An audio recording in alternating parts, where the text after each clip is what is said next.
Hayyeen jaalatamtoonniif kabajamtoonni maatii Abeeloof kan taatan nagaan Waaqayyoo lafa bakka jirtanitti isiniif haa ta'u. Baga jala bultii dhalachuu gooftaa keenya Iyesuus Kiristoosiin isin ga'een siniin jedhaa.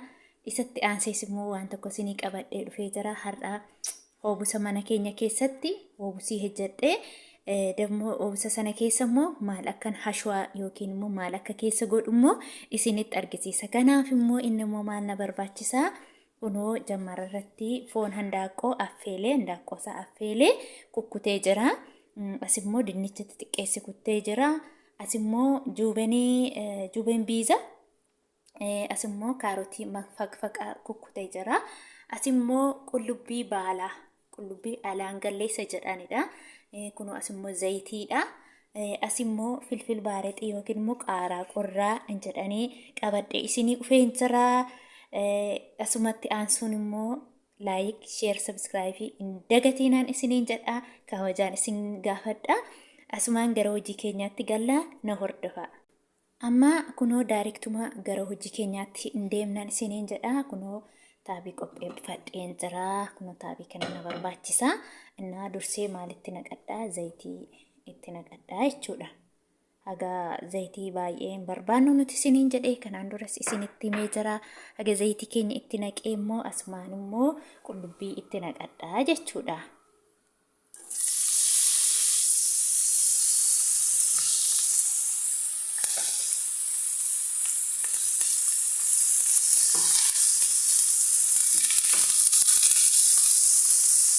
Haga qullubbiin kiyyaa las jedhee naa bushaatutti na hordofaan isiniin jedha.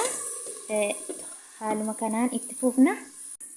Kinoo deebi'ee dhufee jira. Aguma kina qullubbiin kiyyaa naa bushaatee jira.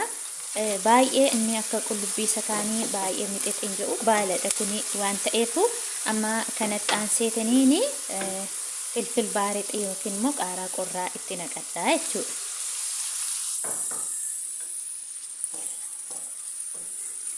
Baay'ee hin busheessu xiqqoo loboqii barbaadeera.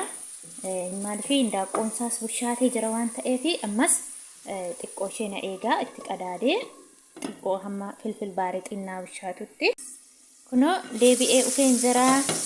Kunoo haala kanaan filfil baareexii fi qullubbiin kiyyaa wal nyaatee jira isiniin jedha. Amma kunoo asumaan kanatti aansee kaarotii itti naqadhaa jechuudha.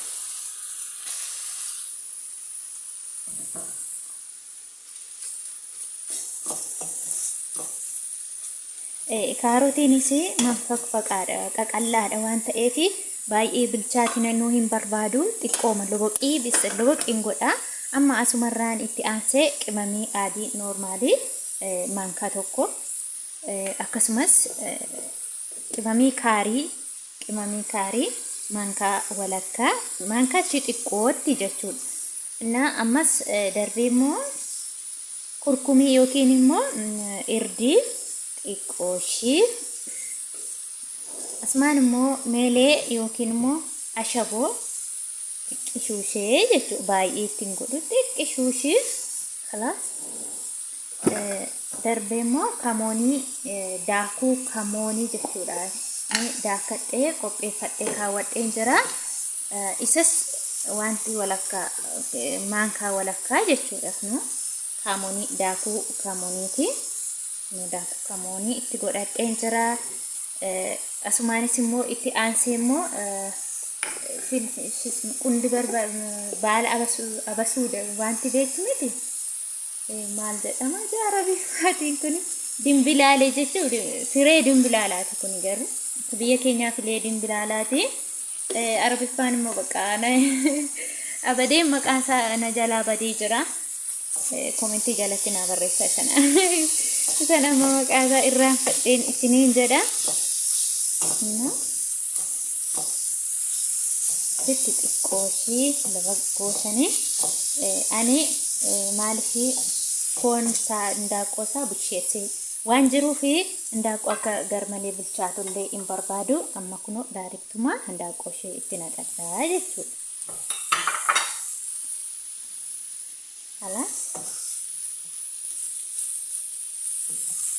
Hin caccaba waan ta'eefani umarra godhe amma bakka kana booddee baay'ee hin tochoosu akkanuma xiqqoo lubuq godhee akka inni qimaaqimii isaa wajjin wal nyaatee bareedi bichaattiin irraa baasadha. Asumaan na hordofaan isiniin jedha. Innaa kanatti aansee bitaatisa yookiin immoo dinnicha hafe kanammoo nan xabbasaa jechuudha. Xabbaseen kanumatti dabalana eega. Kunoo amma inni kuni akka ajaa'ibaatti baay'ee bareedee bilchaatee jira. Innaa bitaatisa yookiin immoo dinnicha sila godhe kunoo kanatti xabbasee jira. Baay'ee xabbasee bareechadhee jira isiniin jedha. Innaa daariktuma wal keessa xiqqoo isaa goona jechuudha.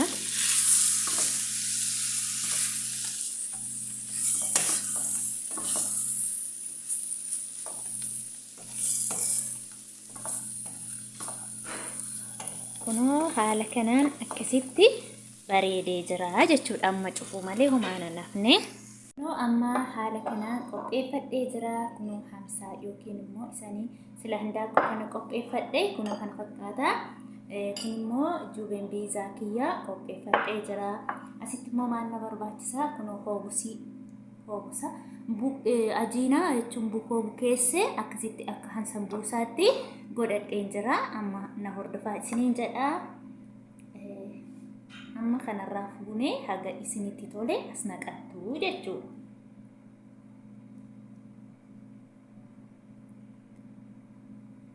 Isan booda juubeen biizaa si xiqqoo irraa haftu. Haguma isinitti tole yaani yoo baay'ee barbaadan baay'ee yoo xiqqaa barbaadan xiqqaa. Egaa haala kanaa gootanii booddee kunoo haala kanaan deebisee walitti gombisaa. Akkanitti walitti gombisee jechuudha kunoo. Akkasitti walitti gombisee egaa baay'ee isaa qopheeffadhee booda kunoo haaluma kanaan ammas kabraa godhee isin argisiisa.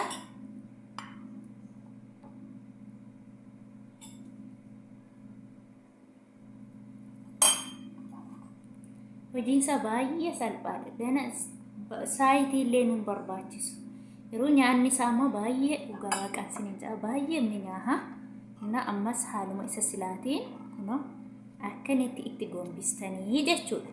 Hunduma isaa kunoo egaa akkasittiin qopheeffattanii akkataa itti hojjetanii isin argisiisaa jechuudha. Kunoo amma haala kanaan maree xumuree jira. Innaa busheessees isin argisiisa. Kunoo taabotiyyaa qopheeffadhee jira. Asumarraan tokko tokko fuudhee kana keessa godhadhaa jechuudha.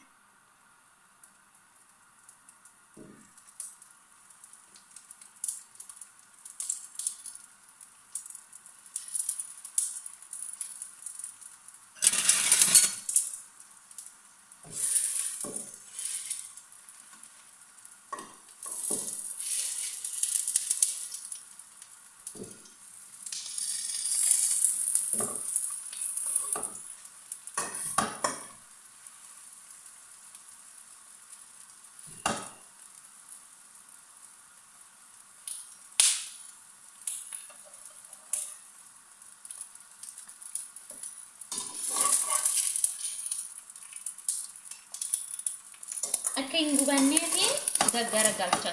Inni iyyuu ofiisaa yeroo juubeniinsaa wanti ta'u wal qabacha. Akkuma isaa wal qabataa adeemaa jechuudha. Kunoo kana fakkaata wal qabataa malee. Midhaagaa kanaan gadi qabsiisu jechuudha akka wal qabatu. Kaameraan baay'ee naan mijannee harka tokko baay'ee naan mijatu.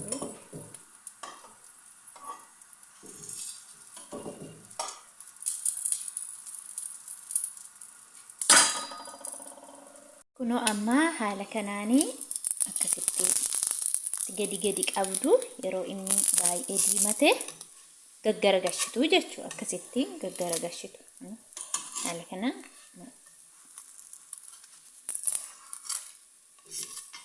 baay'ee salphaadha hojiinsaa.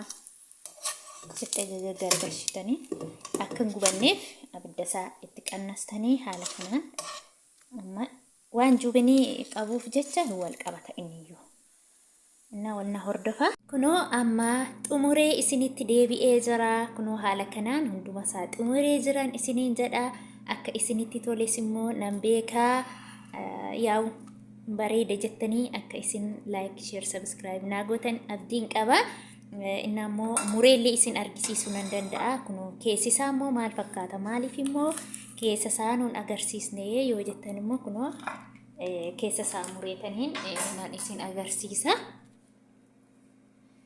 بسمع ولدي يعني أرككو توكو جاتا في تكو نادبا أنك نو أكسيتي مريجرا سنين جدا سنار كيسيسا كيسيسا سيتكو هركان قبو هو آدم منم هركا يروغ قبو انجالتو كنو كنفكاتا سنين جدا لايك شير سبسكرايبي قداتي نهردفا سنين جدا حال بريدا تأيني yeroo gabaabaa keessatti kunoo haala kana akkasitti bareechee jira. yaa durboochee like share subscribe godhaa na hordofaan isiniin jedha. Innaa lafa jirtanitti nagaan waaqayyoo isin wajjiniin haa ta'u. halkan gaarii nagaan naa bulaa isiniin jedha. Kottaa nyaadhaa haa eebbifamuu jedha. Asmaanis immoo qophii ayyaanaa isiniin jedha. yaa biyya muslimaa ayyaanni waan hin jirreef jechadha. እና lafa nagaan bulaa gooftaan koo isin wajjiniin haa ta'u. Maasalaama.